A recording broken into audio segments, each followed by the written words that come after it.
Hello and welcome to Mid-American Gardener. This is the place where we talk about plants all the time. No matter what the weather, we want to talk about plants, and especially if it's cold. Frozen plants, plants that are inside. So we're here to talk about plants, Mid-American Gardener plants. Hi, I'm Diane Nolan and I teach horticulture at the University of Illinois. I'm in the Crop Sciences Department in the College of ACES. So my area would be cut flowers and perennials in the landscape, but there are three highly intelligent people here with me. We're going to find out who they are and in what specific area they're highly intelligent. So they do have specialties, so listen up for those specialties. Let's start first with you, Dr. Bob Skirvin. Hello, I'm Bob Skirvin. I teach horticulture at the University of Illinois too, and my specialty is fruit crops, blackberries, raspberries, blueberries, and grapes and wine. Anyway, so today what I brought in today is I brought in some blueberries. It's been a really interesting time in the United States. Is that it's been a lot of really cold weather, and one of the things I have with blueberries are wonderful. I love blueberries. You can eat them anytime. They're delicious. Put them in cereal, eat them fresh. You know, it's wonderful. But anyway, the American blueberries are being hurt right now. The ones you find in the store, most of those are from Chile or somewhere in the South America. Anyway, they've been brought in sometimes New Zealand, in the southern hemisphere, and the American types are in bloom right now. So in Georgia, where a lot of the crop comes, the very earliest ones coming from Georgia and northern Florida. And the temperatures have been down at 20 degrees in there. They have terrible freezes. Tonight it's supposed to freeze again. It's been really, really tough on it. And there's some really remarkable pictures that I wish I could bring in because they were somebody else's pictures of blueberry plants completely encased in ice, just frozen in ice. Look like feathers with all the blueberry plants. And the way they try to protect these things is they take and spray water on them, and as the water freezes, it gives off energy, try to keep their plants alive. But it's really going to be tough, and I imagine the blueberry crop is going to be smaller. At least the early blueberry crop is going to be smaller than usual. And so if you're thinking about blueberries, maybe you ought to go out and get some blueberries now in the store and get them in there. They're really good for you. They're delicious. Really good for you. Lots of phytonutrients in them, lots of vitamin C, lots of healthy pigments. They're really delicious. Well, but the American ones may have a problem. Yeah, that's something to think about. So good for letting us know about that. They are having everyone's having the weather, I guess. All right, thank you, Bob. Let's go on next to Teresa Mears. Hi, guys. I'm Teresa Mears. I am a horticulture instructor at Parkland College, and my specialties are more or less greenhouse crops, indoor plants, general turf problems, basic annuals, perennials, woodies. And I have two questions on killing weeds right now. One is to start with, this person wants to know how to get rid of Creeping Charlie. They have been trying to do some things, but I don't think they've been diligent enough. Creeping Charlie is one of those more difficult to kill weeds, and the key to it is being very diligent and when timing your spray so it's at the most vulnerable stage. You spray in the fall, which most people aren't even thinking at that time of year. The plant is at that stage taking the nutrients down into the roots and damaging the roots. Creeping Charlie, like its name says, it spreads through the roots. And so if you can control it that way, that really helps. Come back in the spring and spray again during the time that it's trying to flower because it zaps the energy with all the flowers going on. You never want to spray if it's below 60 or above 80. You don't want to spray when it's windy. The product I like is called Trimec, T-R-I-M-E-C. It's one of the more effective ones against Creeping Charlie, but it's still being very diligent. And it may take 2 or 3 years of continual spraying to really eradicate it. And if it's in the lawn area, mow higher to shade it out. It doesn't like that. The other one, they want to kill off English ivy. And it has taken over and moved beyond where it originally was, is the problem with this English ivy. English ivy doesn't penetrate as deeply in the roots. It does spread still, so you can do some pruning back and cutting back, and it's still a diligent process to get rid of it. It can be done. I would use just plain Roundup though, and if you could cut and wound and then paint the wounds with the Roundup, you'd be more effective. but it's not a one-time go out and spray and you're done. These are both woodier stems, thicker stems. It takes multiple times and being very diligent. Now, Teresa, I'm so excited about what you brought in. You want to talk about it now or in the next segment? Okay, we'll hold on to the next segment. Look forward to it. Yeah. We're going to look forward to it. Teresa brought in something that goes along with her first question. Yes, 'cause I don't want to kill this one. Okay, no, she doesn't. So stay tuned. Stay on the edge of your seat about what she brought in. All right, thank you, Teresa. Let's go next to David Robson. What you got? Hi, I'm David Robson. I am a pesticide and horticultural specialist with the University of Illinois, Department of Crop Sciences also.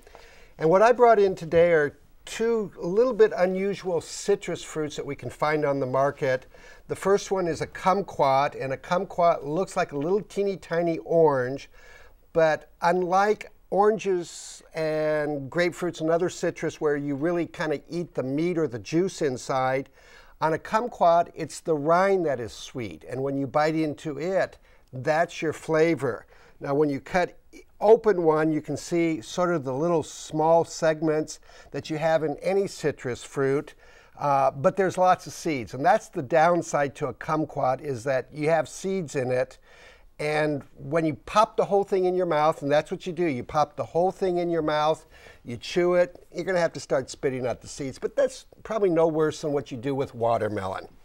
The other citrus fruit is one of my favorites, and it goes back because my grandfather had a tree in Arizona years ago, and that's a blood orange. It is a true orange. It's not a navel orange like a cara cara, which is a navel orange with red juice inside red flesh. This is truly a blood orange. Moro, M-O-R-O, is probably the most common one on the market. This is when you cut inside and you look at the flesh has this really, really good dark red color. It's a different type of sweetness than an orange. It's probably not as sweet, but there is other flavors that you have with it. It comes in all different sizes. What you have to do when you go to the store with the oranges is you actually have to feel the size. These two, you'd say, well, that's the bigger one and that's the smaller one. But when you actually feel it, you can feel that this is a lot lighter than this, which means that this is more pulp than this one it is right here. Even these smaller ones, you can feel just by feeling them that there's going to be a lot of juice and a lot of meat with this. You can save the rinds, make candy rinds. You can make marmalade with all of these. Just make sure you read and follow the directions carefully, because kumquats have a lot of pectin and they set up very quickly, and the next thing you know, you have marmalade that is almost like concrete. But tastes better. Tastes better, but well, you just slice it and you put it on something. If you've never had an orange, a blood orange, just even smell it in the store, and there's a smell that is just unbelievable. It's a great fruit, comes in different sizes, but make sure you get a blood orange, not a cara cara navel orange. Boy, this citrus fragrance is great. I know, it's just really good wonderful. for this time of the year. Wonderful. Thank you. Well, I want to just mention, and a quick reminder, that there's still a little bit of room, a little bit of space for our 9-day Germany trip that we're taking with Mid-American Gardener, and it's in July. And if you want to call Donda Beard at 217-333-7300, or visit will.illinois.edu/will-travel. We're going to go to big gardens, small gardens. It's going to be fun. So check that out if you will. We are going to one beer garden. Okay, I just wanted to make sure. Yeah, we are. But it could be, I don't know if it's a big one or a small one, but we're going to mostly flower gardens. Oh, okay, you can't go to thanks. Germany without going to a bigger. beer garden. Yes. Thanks to David for bringing that up. All right, well, let's go to our special Did You Know segment next. Most flowers have patterns on their petals. These act as guides for insects to move toward the glands which produce nectar. Generally, these glands are at the base of the petals. Some flowers display these patterns in the UV rays they reflect. Unlike humans, the insects have ultraviolet vision. These insects see these nectar guides, whereas we only see plain colored petals. Okay, and now we're going to go to the phone lines. If you have a question, give us a call. But let's go first to line 2, and Paula's got a question about saffron bulbs. Hi, Paula. Well, I've got 2 questions really, but okay, I hope they're great. both short enough. I bought some saffron crocus bulbs last year and failed to plant them in time. And I'm wondering, I still have them, and in fact, some of them appear to have sprouted here in the living room. And I'm wondering if I should wait and plant them at some point during the summer, or if they're a lost cause and I should just buy again this year. The second question has to do with the hens and chicks plants, which I have always had inside, but which apparently are also suitable outside. And I'm wondering, when I plant them, should I leave space between the adults for them to have their little children and let them grow in that space? Okay. And that's all. All right, those are 2 short questions. Let's go first to the saffron bulbs. When should she be planting those? 1, 2, 3, I think we can say it together.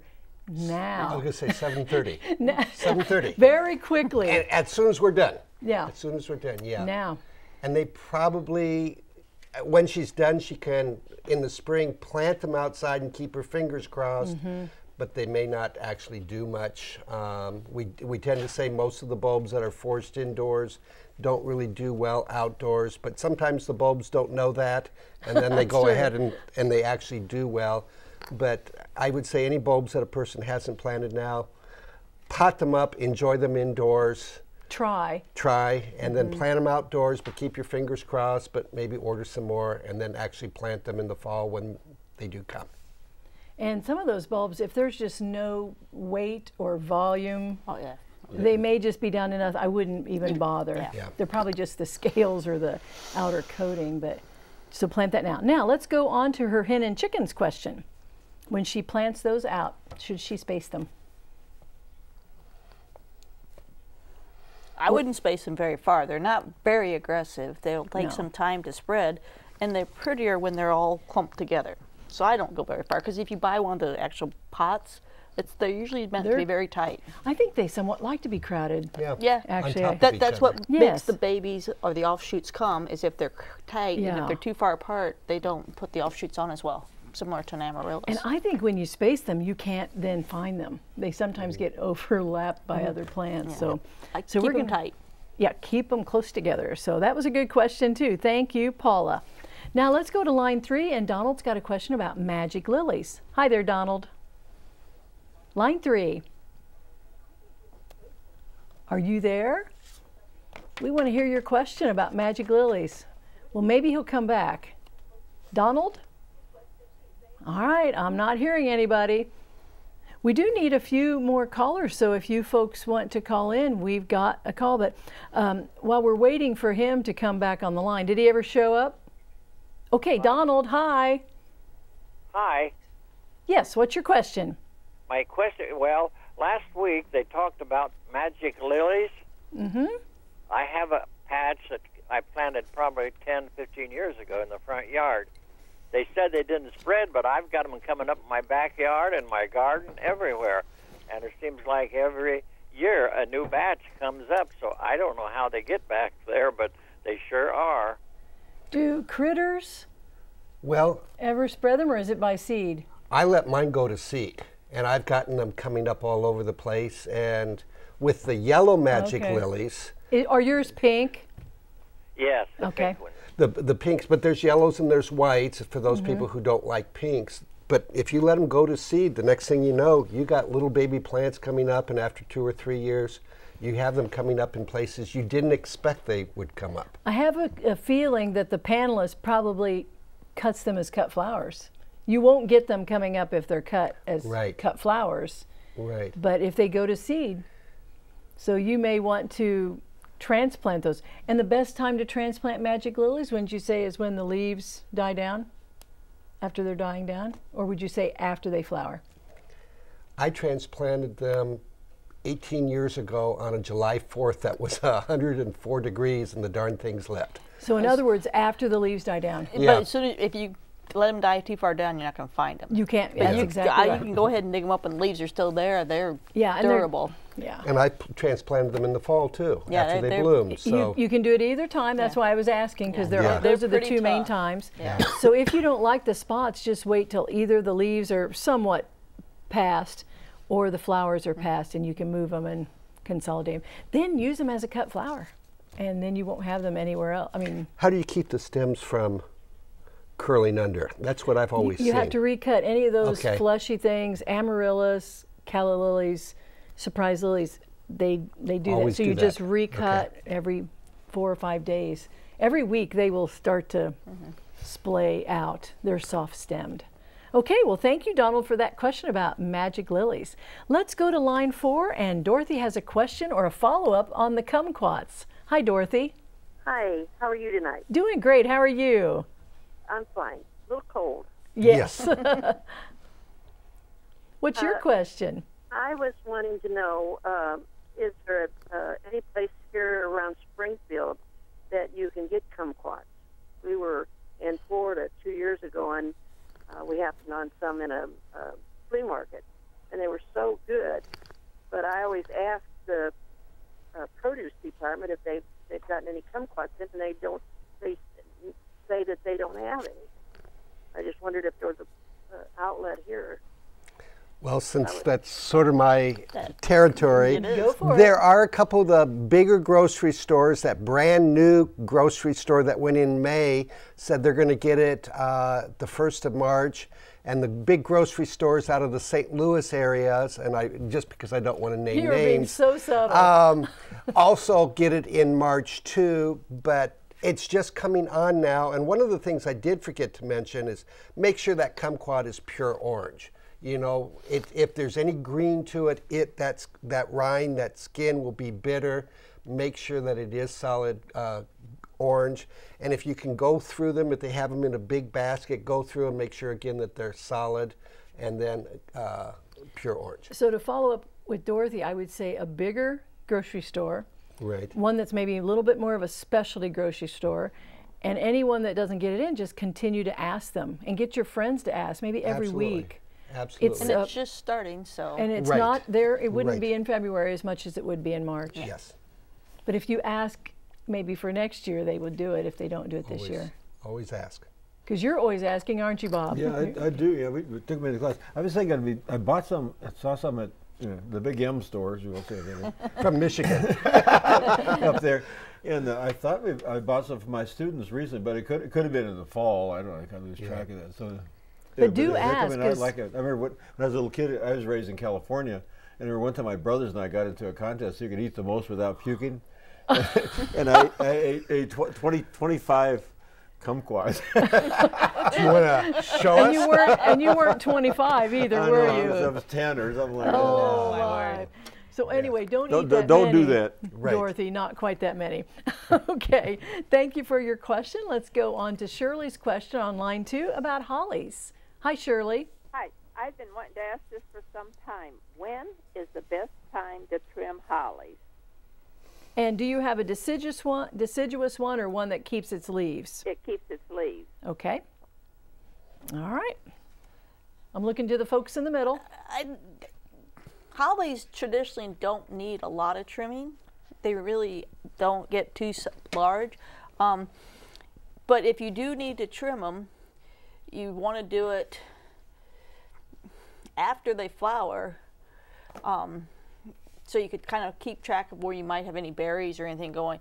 And the worst case, if you trim them at the wrong time of year, you don't have berries. You don't usually kill the plant unless you just go extremely harsh on them.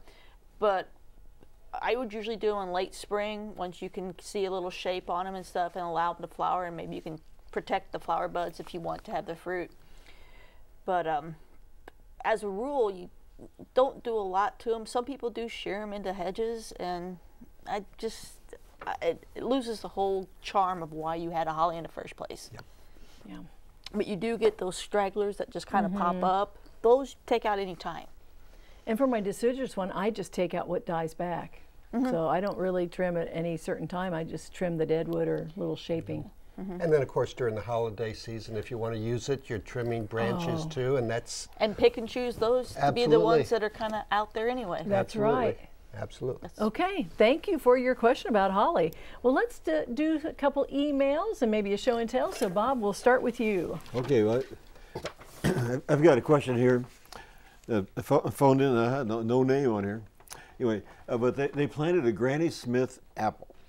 So the Granny Smith apple, and when it started to grow, then they got a few blossoms on it.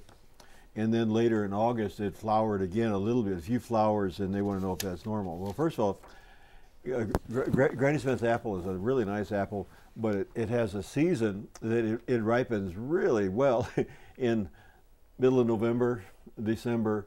And so in Illinois, it's really hard to get a really good Granny Smith apple. So if you live in California, good, and some in Arizona, it's good. But around here, you're going to have trouble with it. Now, the other thing is, in terms of the flowering again, is often the plants will flower. Again, we see that the grapes do that sometimes, and our little crab apples here on campus do that. We have the chilling, and I'm not sure if it's exactly damage or just what happens to it. I know that one of the things in Malaysia, what they do, they get it to bloom again, is they don't have winter time. They just go and strip off all the leaves, and then they'll make the whole thing flower again. So I think it could be a little bit of damage and just kind of an anomaly. And if you do get flowers, certainly you're not going to get any fruit because it takes almost 6 months for a Granny Smith to ripen, and so it's just not there. But I had really good Granny Smith in Australia. So you go to Australia, have a good Granny Smith. Oh, you're a big help. But it's good to know that they ripen so late. Yeah, really late. It's a real serious process. Some of you don't think about it because people like Granny Smith. But since we are mid-America, people are in the more southern viewing area. It's better in the south, but it's even better a little further south. Yes, right. Okay, thank you. And now Teresa, we were on the edge of our seat, so let's go for it. I discussed the English ivy earlier, and I happened to bring in one of my English ivies from the greenhouse. This English ivy plant originated from my house in a flower bed, and I brought a cutting in one year to the greenhouse and propagated it because it's doing something unusual. English ivy tends to be very juvenile or lots of vegetative growth, and it creates the traditional 5-pointed leaf that you see on the ivies until it decides to go into a mature flowering form, which doesn't happen often. We lived in the house close to 23 years, and it only has started doing this in the last probably 6 years. And now it does it fairly consistently. But this will be the flower here at the center, but you can see that it totally changes the shape of a leaf. So the plant has a very distinct vegetative stage or juvenile stage versus its adult mature stage. And it's not something you see very often or very commonly. There are places that do sell you vegetative cuttings where you can actually get, flowering cuttings where you can actually purchase it if you'd want it for some reason. If you ever grow chrysanthemums and notice that when it's getting ready to flower, the leaves directly below the flower turn strap-like, that's doing the same thing. Many plants do this change over. Some lose thorns, some gain thorns, whatever they need to do for their life cycle. What's interesting on the English ivy, they're so different that you might guess they're a different species even when they start doing it. This one will actually turn into a bush, and I've seen it in England. Some Diane and I we've been in England together, and on the trips there, that they actually some of the giant hedges you see in England are this plant, and you would never guess it's the same as a climbing thing you think in there. It's really very, very interesting. Mature heterohelix. So that was great. When she brought that in, it's just not something you see a lot. So not here anyway. In England you see more. The climate's better. But you have it in your landscape, so it can be done. It does. Great. Thank you, Teresa. And now, you're up, David. Okay, my question is from a reader who, and this is kind of appropriate going into the summer. It's a question about raised beds using woods with the new treated borax copper mixture compared to the old copper arsenates like the CCAs. And the question is, how much do the plants take in for those chemicals? And I talked to one of our urban agriculturalists in our building, Diane, and Sam said that the new wood should have no problems at all, that the plants, there shouldn't be, whether you put in a root crop, a leaf crop, a flowering, fruiting crop, there should be no problem with any of those plants taking in those chemicals.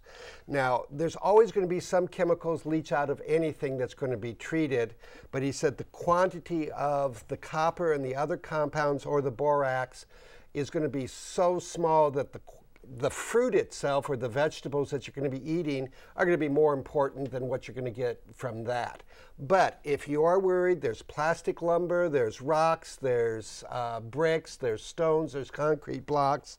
But with the new treated wood, it should be safe. So that was Dr. Sam Wortman. Wortman. W-O-R-T-man. Wortman. You could recycle some of the old pallets too. That Yes. repurposing process. Again, as long as they're treated with the new treatments and not the old. Many pallets aren't treated at all. Okay. Well, that was very good. I just want to mention that if you have any questions, you can email those to us, and you'll see it here in a moment. Or on Facebook, you can search under Mid-Am Gardener. And then, of course, you can mail us questions. So we're getting quite a few taken care of. So if you have questions, contact us in any of those ways. Thank you so much for watching. We're so happy to talk about plants and glad that you've joined us. Thank you three for being here, and we'll see you next time. Have a great week gardening, possibly indoors. Bye-bye.